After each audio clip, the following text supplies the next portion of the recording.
Yeah, you can ask Mataji. Thank you. Hare Krishna, Prabhu. This is Tamila. My Dandavat Pranams. Yes, yesterday you were explaining me about Paramatma and soul, and you said that Paramatma is silent witness, right? But somewhere I have heard that we can hear our Paramatma like an intuition kind of. So does Paramatma actually talk to us, or it's just always silent? Parmatma is actually silent witness in the sense that he does not interfere with our decision. But yes, what intuition we get from within, this is right, this is wrong, this should be done, this should not be done, is nothing but the voice of Parmatma. So everyone can hear Paramatma, or you need to develop some kind of stage? Everyone can hear Parmatma, but the only thing is some people keep neglecting the voice of Parmatma, then he becomes completely silent. Like for example, if I'm about to do something that is wrong, I want to hurt somebody, and the inner voice says, no, you shouldn't be doing this, you shouldn't be doing this, you shouldn't be doing this, this is not appropriate. But I still suppress that voice and go ahead with the decision, wrong decision. That was inner voice was saying no. If I keep doing it again and again and again, then after some time the Paramatma becomes silent, doesn't really. So after some time you see people, they just do even most inappropriate and wrong things without considering twice. So that is when Paramatma actually becomes silent. He doesn't give any more interference, because uh, the living entity decided not to hear his voice. So how can we distinguish between Paramatma voice and like some our mind thoughts? Through the wisdom of scriptures. When we hear from the scriptures, the words of scriptures actually tell us what is right, what is wrong, and the same voice that is coming from within, matching with the scriptural wisdom, that is Paramatma's voice. Otherwise, it's just whimsical mind. Yeah. Thank you, Prabhu. Thank you. Hare Krishna. Just one point I want to repeat that if you have a question, just post a summary of your question, simple line, so that we can use that in the YouTube channel as a bookmark for us. Later we can go back and watch it again and find the question which we have asked. Thank you. Sachinanda Hari Prabhu, you can go ahead. Sure. Thank you, Prabhu. Yeah, I will provide you summary of my question. So, Prabhuji, what we read in Brihad Bhagvatam till now, like Narad is visiting each and every devotee, and each and every devotee is saying that they didn't get mercy of Lord fully, but some other devotee is more like Lord is having more mercy on them. We hear in bhakti that devotees are satisfied with the bhakti, but still in this comparison we see that they are not. They are saying they are not the um, recipient of bhakti, but some other devotees more like Lord is more merciful to them. So how to understand this, Rohit? Like I'm unable to get this thing. Everyone is pointing to some other devotees. So That is the nature of the mercy of the Lord. The more one gets, the more one actually uh, develops hankering and greed to have more and more. And this is not something unusual, because the living entity by nature is full of love of God, as Krishna's Kaviraj Goswami explains in Chaitanya Charitamrita. Nitya Siddha Krishna Prema Sadhya Kabona Shravana Adi Shuddha Chitte Karoyoda. So Krishna Prem, love for Krishna, love for God is there in everyone's heart. That is just covered by the anarthas. So by hearing process, we actually uncover it. So the nature of love is, one wants to attain more and more attention from the dear one. So, and in case of the Supreme Lord, because he has so many devotees, innumerable devotees, so naturally the transcendental competitive spirit does come in. It's not material competitive spirit, it's a transcendental competitive spirit that one doesn't feel jealous of others, but it feels that, oh, I'm deprived. Actually that person has more, and feels happy about that person, not that it feels, and even doesn't feel uh, unhappy within himself for not having that mercy. But the devotee generally has a hankering to have more and more. So okay, this devotee actually got the mercy. Maybe Krishna, if you're kind, someday I can also have that mercy. But in general, the devotees are fully satisfied with their mood, and because the nature of love is always demanding more and more. Love means actually more and more demand. Uh, and one way actually,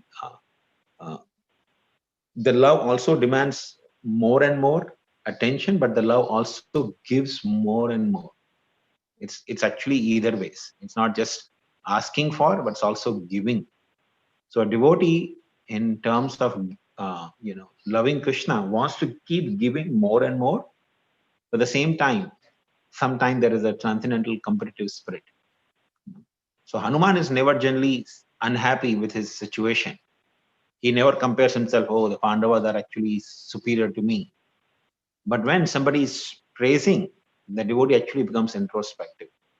Says, no, actually, I'm not really done anything for the Lord. If you want to see who has done something for the Lord, it's the Pandavas. Because they have done so much for him. They have so much love for the Lord that Lord becomes obliged to become their servant. Lord Ramchandra never, exhibited the love for Hanuman as Krishna exhibited love for Pandavas, becoming servant of the Pandavas, becoming chariot driver for the Arjun, or becoming the messenger for Yudhishthira Maharaj. So this is actually indicating that the Lord is feeling so much obliged to his devotees. But there was never such a case in case of Lord Ramchandra, feeling similar obligation to Hanuman. So therefore Hanuman is actually becoming more contemplative when he's being praised that he has received the greatest mercy. He says, no, actually it's not me, because I don't have that much love for the Lord as much as Pandavas have.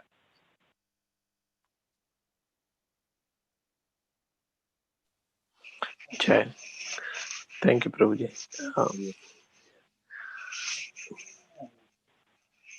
I have one follow, but I will ask after this. If everyone is done.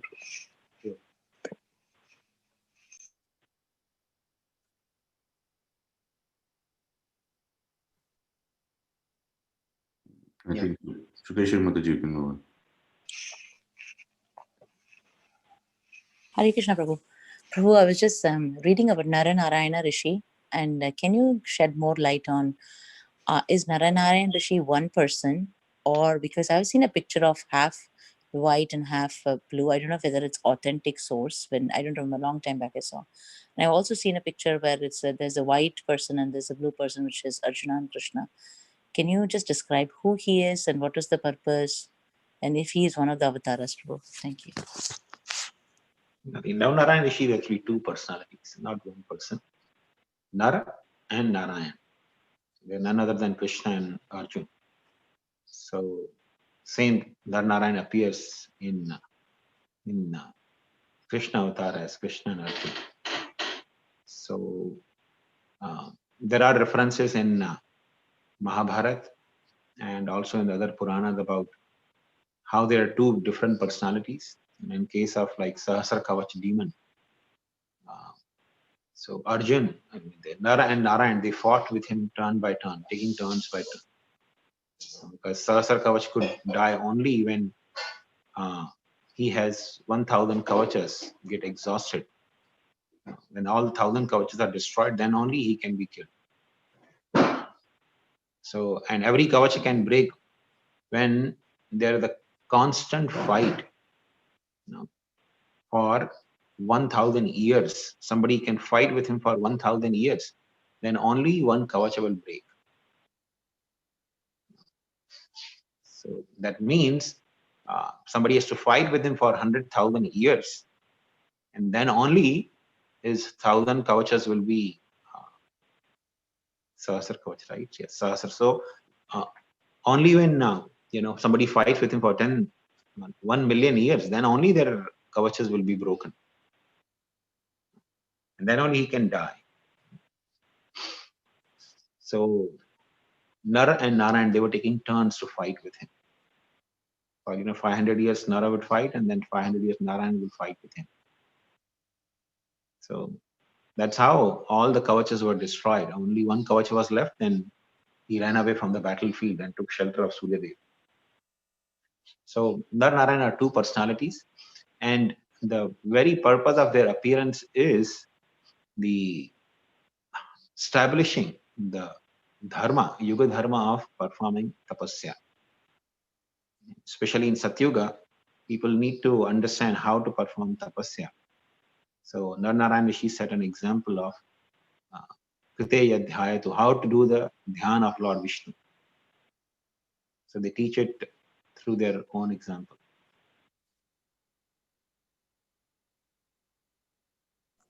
Were there was it an avatara, Prabhu? When it was, because I was just reading Shaktya Vishavatara.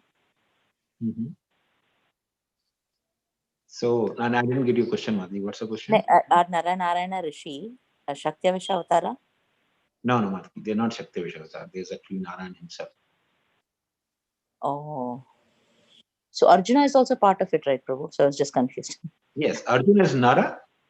So therefore, their name is Nara and Narayan.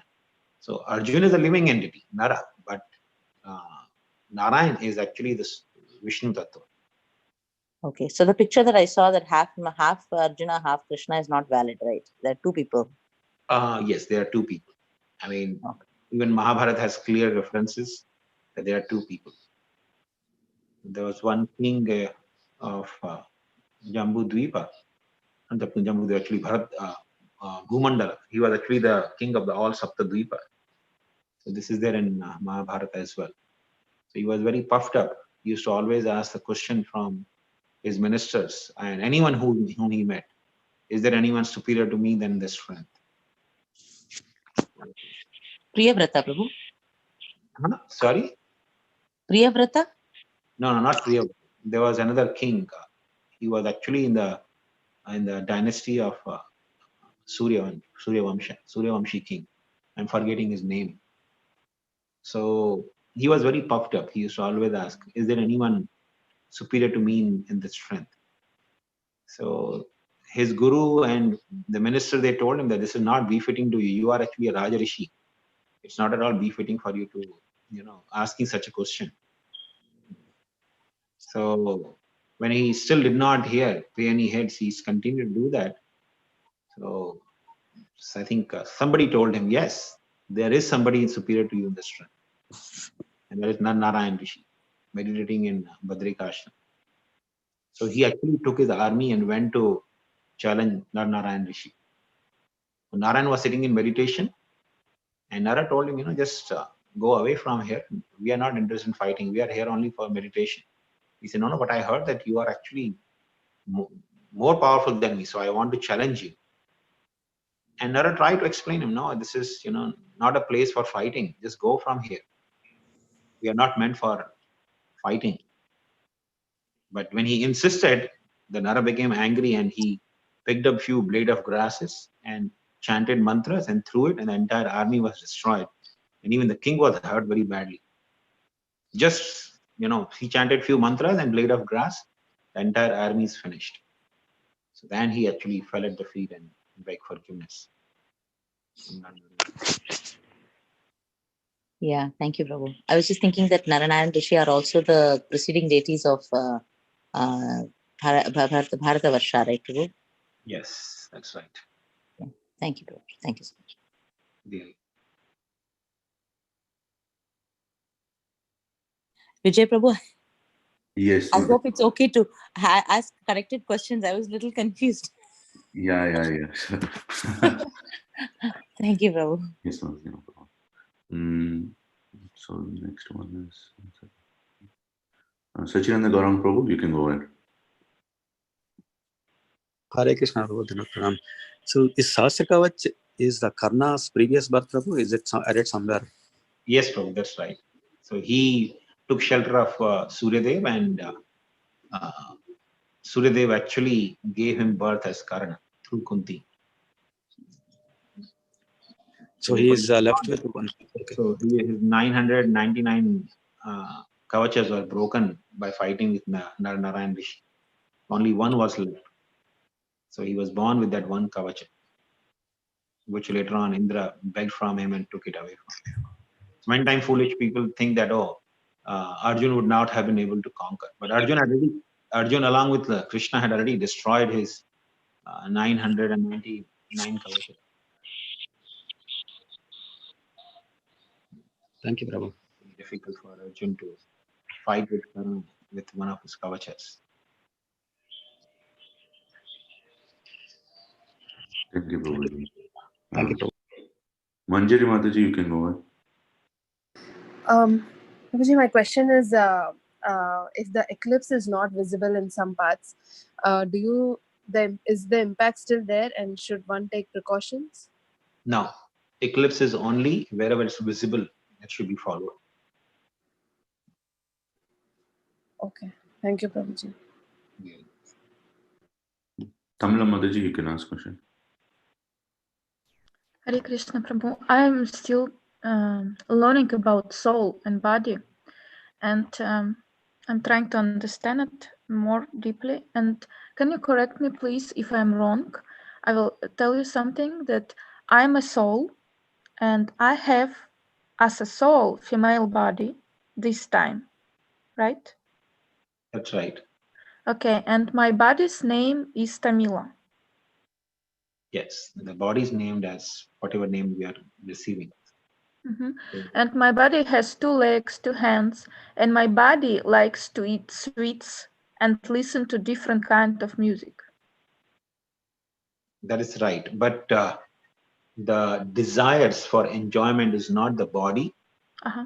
It's the soul. Soul has the desires for enjoyment through this body. And whatever kind of body we receive, we develop desires accordingly. So it's not that the body is desiring, it's the soul desiring to enjoy. Like the example is given in Upanishads, Samane Vrikshe Purusho Nimanga. There are 2 birds sitting on the tree.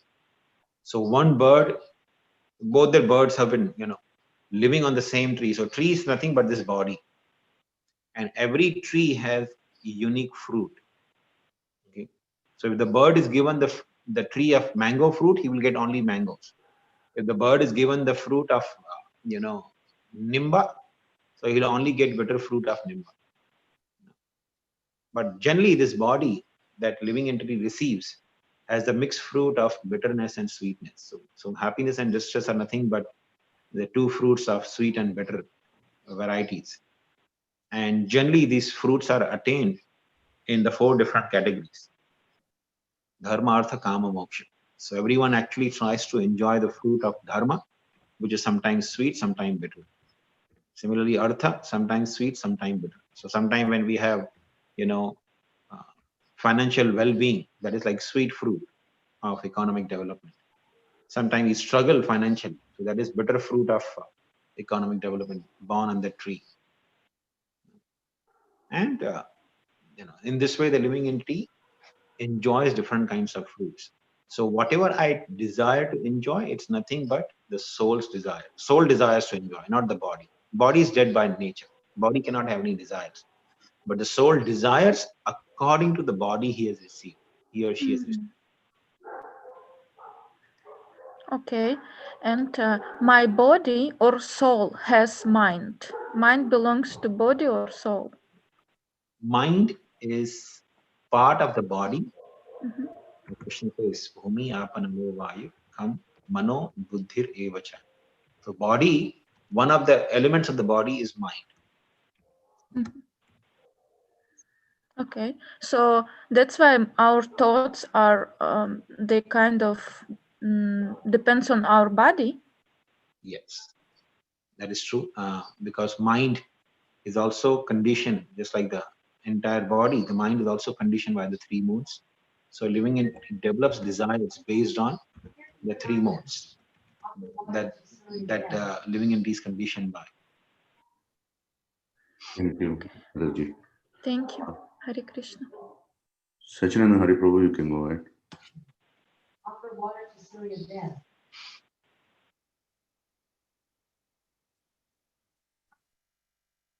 Sorry, Prabhuji, I was on mute. Thank you, Prabhuji.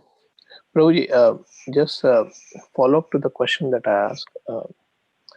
I don't know if we have replied this before or not, but why Hanumanji's compared himself, or when he saw like more merciful than him is only Pandavas. Like every devotee I'm seeing, they are comparing themselves with some other devotee. But what is the nearest criteria that they compare themselves with other devotee? Like in this case, I didn't get the question. What is what? How they decide that, okay, means they are pointing to some other devotee. Like in this case, Hanumanji pointed out to Pandavas that they are more merciful. Means Lord is more merciful to them than Hanumanji. So how he pointed out to Pandavas only? Like why not others? Like why not gopis? Okay. So actually, the devotee, this whole pastime is actually dedicated to gradually come to the conclusion that who is the highest recipient or greatest recipient of Krishna's mercy. Okay. And in order to establish the Siddhanta, you know, this whole pastime is taking place in order to go through all the different layers of mercy a devotee can expect or receive from the Lord.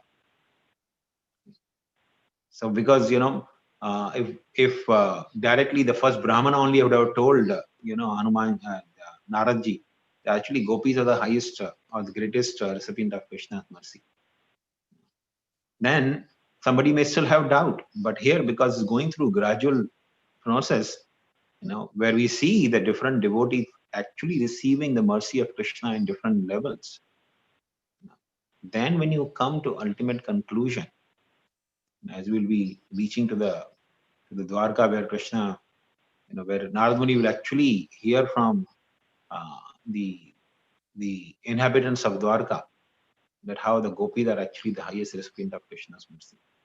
So that leaves no doubt. The Siddhanta is fully established because all the different devotees who receive the mercy of Krishna in different ways, they are actually covered here. And highest Siddhanta, the Siddhanta of receiving the greatest mercy is being established.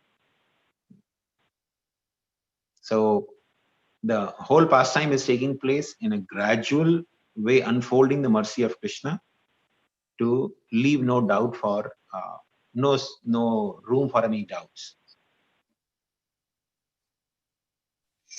Yeah, thank you. You got it.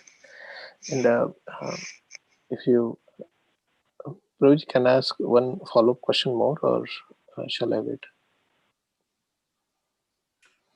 So immediate follow-up question, if you want to ask, you can just clarify your question or answers, Prabhuji. Otherwise, we can. Okay. Yeah. So, Prabhuji, okay, Prabhuji, I will wait. Otherwise, I will let another person ask. Yeah, I also want to make a point that if you have the question you want to clarify, you could ask. Otherwise, if you have elaborate conversation, probably we can keep it at the end because other devotees are waiting in the queue. Thank you. Sudev Sekimataji, you can go ahead next. Hare Krishna Prabhuji, Dandavat Pranam, Jai Srila Prabhupada. Prabhuji, I have a question. Like we read about the incarnations of Rishabhdeva and also Narana and Rishi in Bhagavatam. So both appear to teach sense control of senses from externally. So what is the difference in their teachings or purpose of incarnation? Actually, they don't teach the same thing. The sense control is just an insignificant aspect of it. No? But what they're teaching is the way of perfecting one's life, which is actually so much crucial for our practice of Krishna consciousness. So Rishabhdeva taught the Jada Yoga. Jada Yoga means to become inert and indifferent to all the material conditions of life. That means whether sometime happiness, sometime distress, one should try to rise above that. That's the meaning of Jada Yoga. So that's what Rishabhdeva actually propagated. People would sometime insult, sometime praise you, sometime you will get some good food to eat, sometime you will not get anything. So all the material condition, because material life is going to throw different situations at us. So Jada Yoga means a person who fixes his mind on Krishna and knows that this world is actually a temporary place. It's like a temporary junction where I have come to.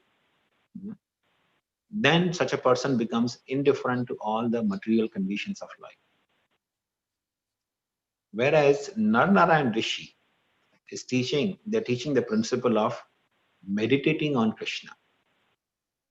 Okay? So meditating Krishna, for that we chant Hare Krishna. But in order to be indifferent to material distress or different conditions of life, Rishabhdeva is teaching us through his example how one should be actually indifferent to material conditions and continue to focus on Krishna. There are two different principles which are actually very crucial for devotional service, to practice devotional service. I hope that makes sense, Mataji. Both are trying to focus on Krishna, but the process is slightly different. One is trying to follow Jada Yoga, another is trying to practice celibacy and other things, right? They are just teaching us. They are teaching us the significance of the different aspects of devotional service. Okay. Thank you, Prabhu. Sukeshri Mataji, you can go ahead. Thank you, Prabhu. So, Prabhu, I was just thinking that, so you said Sahasra Kavacha, he was a demon, right, Prabhu? Yes, Mataji. Okay. So, I have one question, Prabhu. That was my follow-up question before. The question I had now is, Gajendra was born in which yuga, Prabhuji? When I was reading Bhagavatam, I saw that it is the 4th manvantara. So does that mean, now we are in the 7th manvantara. So is there any specific yuga that is mentioned? Yuga is not mentioned, but it looks like that born in Satyuga, because Lord Hari is the one who actually protected Gajendra. Oh, okay. Lord Hari was, of course, ruling for the entire manvantara as Indra. So, but nothing is mentioned. I don't recollect, which yuga it was, because it is such an ancient instance where the yuga becomes actually not so important, but manvantara becomes important. Oh, okay. It is just like, if we are discussing the pastimes of Sri Chaitanya Mahaprabhu, which took place 500 years ago. Okay, so it becomes immaterial to find out, okay, which exact date was when Lord Chaitanya got married. Yeah. It becomes immaterial, right? So, yeah. So similarly, because this instance is so old, it took place, in different manvantara altogether. Therefore, it is not really significant of which yuga it was. And therefore, I don't recollect, reading anywhere which yuga it was, because that's out of context. It doesn't really make any significance to mention that which yuga it was. Yeah, thank you, Prabhu. So I was also thinking that, these temples which are present from different yugas, we read stories from Bhagavatam and we actually see those temples in India. Like, let it be Lord Venkateshwara's temple in Tirupati. It is said that Venkateshwara appeared last Kali Yuga, right, Prabhu? So how do we understand, the kids were asking, how do we understand that these things actually still, they are the same, that's the same temple? Actually, the only way we can understand this is that since the references are there from the scriptures, like, Prabhupada would give example that Kurukshetra we hear from the scriptures, and you actually go, that place is still called Kurukshetra. Similarly, That's true. places like Vrindavan. So you hear Vrindavan that 5,000 years ago Krishna appeared in Vrindavan, and you go to place that Vrindavan is still there.